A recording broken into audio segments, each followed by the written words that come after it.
আসসালামু আলাইকুম ওরহমতুল্লাহ। আমি মোহাম্মদ মনিরুল ইসলাম, শিক্ষক, বাঁশকাঠ পিজি উচ্চ বিদ্যালয়, মুরাদনগর, কুমিল্লা। আমি ষষ্ঠ শ্রেণীর ইসলাম শিক্ষা পাঠ্যপুস্তক থেকে ষষ্ঠ শ্রেণীর শিক্ষার্থী বন্ধুদের উদ্দেশ্যে অনলাইনে একটি ক্লাস পাঠাচ্ছি। ক্লাসটি তোমরা ইউটিউব থেকে আয়ত্ত করে নেবে। প্রিয় শিক্ষার্থী বন্ধুরা, তোমাদের পরীক্ষায় সৃজনশীল আকারে প্রশ্ন আসে। তোমরা পঞ্চম অধ্যায়ের পাঠ 1 থেকে আমি হযরত মুহাম্মদ সাল্লাল্লাহু আলাইহি ওয়াসাল্লামের জীবন আদর্শ থেকে একটি সৃজনশীল প্রশ্ন উত্তর সহ তোমাদের মাঝে উপস্থাপন করছি। তোমরা মনোযোগ সহকারে দেখবে এবং বুঝে নিবে।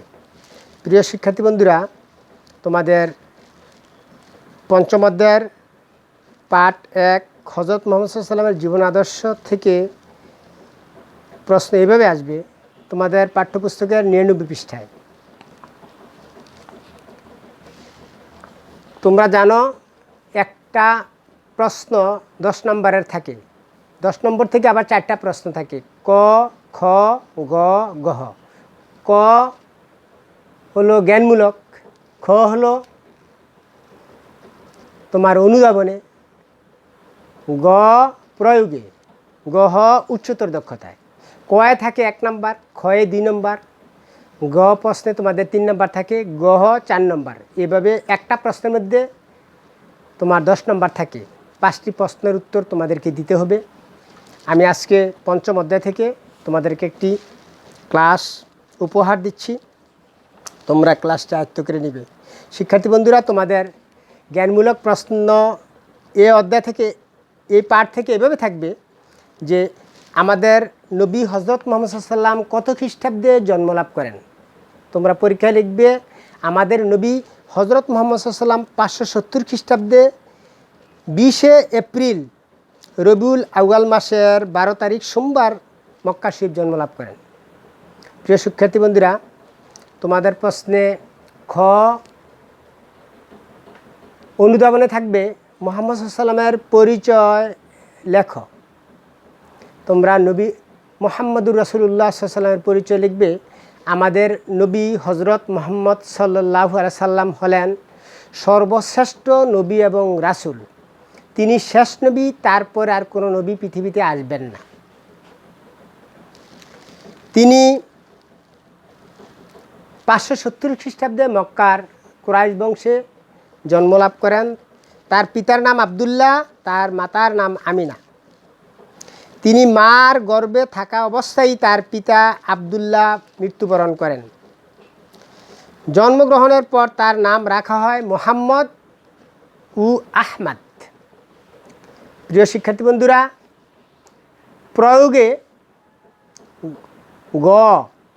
প্রয়োগে তোমাদের প্রশ্ন থাকবে এই পাঠ থেকে যে সকালবেলা সবার আগে যিনি কাবাগরে প্রবেশ করবেন তিনি এ বিবাদ মীমাংসা করবেন। কথাটি বিশ্লেষণ করো। এটা একটা ঘটনাকে কেন্দ্র করে, প্রসিদ্ধ সত্য ঘটনাকে কেন্দ্র করে এই বাক্যটা তোমাদের পাঠ্যপুস্তকের 100 পৃষ্ঠায় তুলে ধরা হয়েছে। শিক্ষার্থী বন্ধুরা, কুরাইশগণ বহুদিনের পুরাতন কাবা শরীফ সংস্কার করেছিল। কাবাঘর সংস্কার করার পরে হাজরে আসওয়াদ, বেহেশতি কালো পাথর, হাজরে আসওয়াদকে বলা হয় বেহেশতি কালো পাথর। এই পাথরটা বেহেশত থেকে আল্লাহ রাব্বুল আলামিন পৃথিবীতে প্রেরণ করেছেন। নবীদের অধীনে, নবীদের কাছে এটা ছিল। তো এই পাথরটা কাবাঘরের ওয়ালে দক্ষিণ পূর্ব কর্নারে কাবাঘরের দরজার দক্ষিণ পাশে স্থাপন করা হয়েছে। শিক্ষার্থী বন্ধুরা, তোমরা লিখবে কাবাঘর সংস্কার করার পরে কুরাইশগণ ঝগড়ায় নিমজ্জিত হয়ে যায়। কে এই হাজরে আসওয়াদ যথাস্থানে নিয়ে স্থাপন করবে। প্রত্যেক বংশের লোকেরা বলতেছে আমরা কাবাগরের হাজরা আসওয়াদ যথাস্থানে রাখব। এই নিয়ে তুমুল ঝগড়া সৃষ্টি হয়ে যায় কুরাইশদের মাঝে।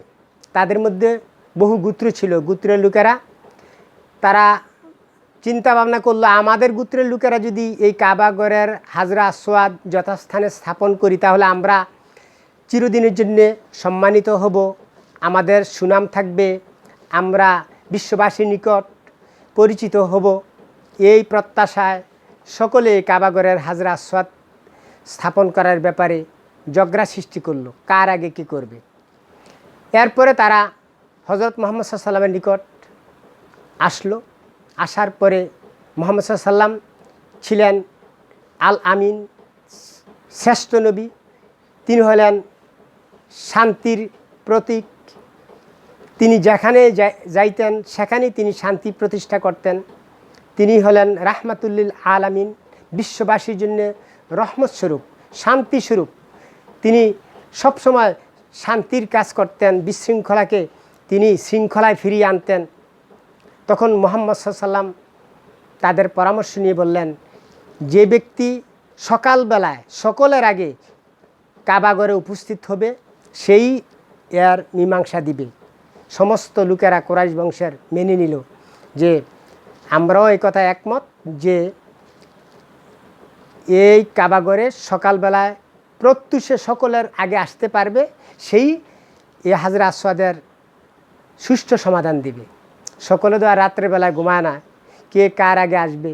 যখন রাত্র গভীর হয়ে গেছে সকলে ঘুমাইয়া গেছে। আর মুহাম্মদ সাল্লাল্লাহু আলাইহি ওয়াসাল্লাম এশার নামাজের পরে আল্লাহর ইবাদত বন্দিগি করিয়া নবীজি সুন্নতি তরিকায় ঘুমাইয়া ফেললেন। যখন গভীর রাত্র হলো, তাহাজ্জুদ রক্ত হলো, তখন মুহাম্মদ সাল্লাল্লাহু আলাইহি ওয়াসাল্লাম সজাগ হলেন। সবসময় তিনি শেষ রাত্রে আল্লাহর ইবাদত বন্দিগি করতেন, শেষ রাত্র হয়ে গেল। আর ওদিকে কুরাইশ বংশের বহুমুখী গোত্রীয় লোকেরা সজাগ থাকলো সারা রাত্রব্যাপী 12টা 1টা পর্যন্ত, কিন্তু তারা সকলে ঘুম ভাব ঘুমিয়ে ফেললো, গভীর ঘুমে নিমজ্জিত হয়ে গেল। কিন্তু আমাদের নবী হজরত মুহাম্মদ সাল্লাল্লাহু আলাইহি সাল্লাম যথাসময়ে ঘুম থেকে উঠলেন পূর্বের মতো। উঠে তিনি পবিত্রতা অর্জন করে কাবাগরে গেলেন। গিয়া দেখেন একজনও আসে নাই। সবার আগে আওয়ার প্রফেট হজরত মুহাম্মদ সাল্লাল্লাহু আলাইহি সাল্লাম উপস্থিত হয়ে গেলেন। এখন ওইদিকে কুরাইশেরা বহু গোত্রের লোকেরা যারা প্রতিযোগিতা করেছিল সকলের আগে কাবাগরে আসবে, দেখা গেল তারা কেউ আসে নাই। মুহাম্মদ সাল্লাল্লাহু আলাইহি সাল্লাম ইবাদত বন্দিগি করতেছেন। এমন সময় সজাগ হয়ে একের পর এক দৌড়াইয়া অজু গোসল ছাড়া গুম অবস্থায় সকলে দৌড়ে আসলো। আসিয়া দেখে আমাদের পেয়ারা নবী মুহাম্মদ সাল্লাল্লাহু আলাইহি সাল্লাম কাবাগরে সকলের আগে উপস্থিত। সকলে এক বাক্যে চিৎকার মেরে বলতে লাগলো, আল আমিন সকলের আগে এসেছেন, আল আমিনই এর সুষ্ঠু সমাধান দিবেন, হাজরা আসওয়াদ কীভাবে আমরা স্থাপন করব। শিক্ষার্থী বন্ধুরা, তখন মুহাম্মদ সাল্লাল্লাহু আলাইহি সাল্লামের উপর এই ভার অর্পণ করা হলো। মুহাম্মদ সাল্লাল্লাহু আলাইহি সাল্লাম তার নিজের গায়ের চাদরটা বিছিয়ে দিলেন। এই নিজের হাতে হাজরা আসওয়াদকে ওই নবীজির চাদরের মাঝে রাখলেন। বললেন, এই গোত্রের প্রধান যারা আছো তারা একত্র হও আমার কাছে। সকল গোত্রের লোকেরা মুহাম্মদ সাল্লাল্লাহু আলাইহি সাল্লামের নিকট একত্রিত হলো। নবীজি বললেন, বিশেষ করে 4টা গোত্র প্রধান ছিল, 4 গোত্রের প্রধানকে বললেন, তোমরা 4 কানির মধ্যে ধরো। আরও ছোটোখাটো অন্যান্য গোত্রের লোকেরা যারা তৎকালীন সময়ে দাপট যাদের বেশি ছিল, যারা সর্দার ছিল, গোত্রের নেতা ছিল, তাদেরকে বললেন, তোমরাও সবাই চাদরে ধরো, অংশগ্রহণ করো। সকলে স্বতঃস্ফূর্ত মনে হাসি মুখে চাদরের মধ্যে দরিয়া নবীজি বললেন, কাবা শরীফের ওয়ালের কাছে যেখানে পূর্বে হাজরা আসওয়াদ স্থাপিত হয়েছিল ওই ওয়ালের কাছে নিয়ে যাও। সকলে ওই ওয়ালের কাছে নিল। নবীজি বললেন, এখানে রাখো তোমরা। সকলে রাখলো। এখন নবীজি আবার তার পবিত্র হস্ত মুবারক দ্বারায়, নবীজির হাত মুবারক দয় দ্বারা এই কাবা শরীফের হাজরা আসওয়াদকে, বেহেশতি কালো পাথরকে ধরে ওই যথাস্থানে রেখে দিলেন। সকলে স্বতঃস্ফূর্ত খুশি মনে মেনে নিল এবং বলল, সুষ্ঠু সমাধান হয়েছে, আমরা সকলে অংশীদার হয়েছে কাবা ঘরের হাজরা আসওয়াদ স্থাপনের ব্যাপারে। আমরা সকলেই মঙ্গল পাবো, কল্যাণ পাবো। আল আমিন সুষ্ঠু সমাধা দিয়েছে, সকলে মেনে নিয়েছে। এইভাবে আল্লাহ রাসূল সাল্লাল্লাহু আলাইহি সাল্লাম একটা অমীমাংসিত একটা ঝগড়া থেকে মানুষকে বাঁচানোর লক্ষ্যে সুষ্ঠু সমাধান দিয়েছিলেন, আর সকলে মেনে নিয়েছিল। শিক্ষার্থী বন্ধুরা, তোমাদের প্রশ্ন গহ উচ্চতর দক্ষতায় এভাবে আসবে। এই 100 পৃষ্ঠা তোমাদের এই পাঠ থেকে যে হজরত মুহাম্মদ সাল্লাল্লাহু আলাইহি ওয়াসাল্লাম নিজ হাতে পাথরখানা কাবার দেয়ালে বসিয়ে দিলেন, কথাটি বিশ্লেষণ করো। এই কথাটা এখন যে আমি গ প্রয়োগমূলক প্রশ্নের উত্তরটা দিলাম, এটার অংশ বিশেষ। এখানেও তোমাদের এই ঘটনাটা তুলে ধরে প্রশ্নটার উত্তর দিতে হবে।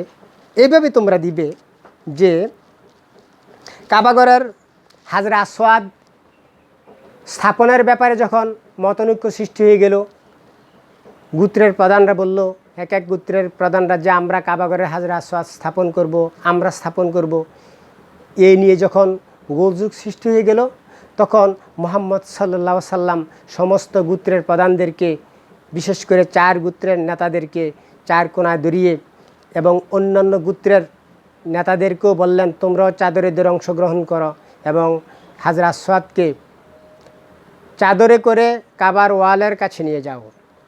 তখন কাবা শরীফের ওয়ালের কাছে, অর্থাৎ দক্ষিণ পূর্ব কর্নারে কাবা ঘরের দরজার কাছাকাছি নিয়ে রাখলো।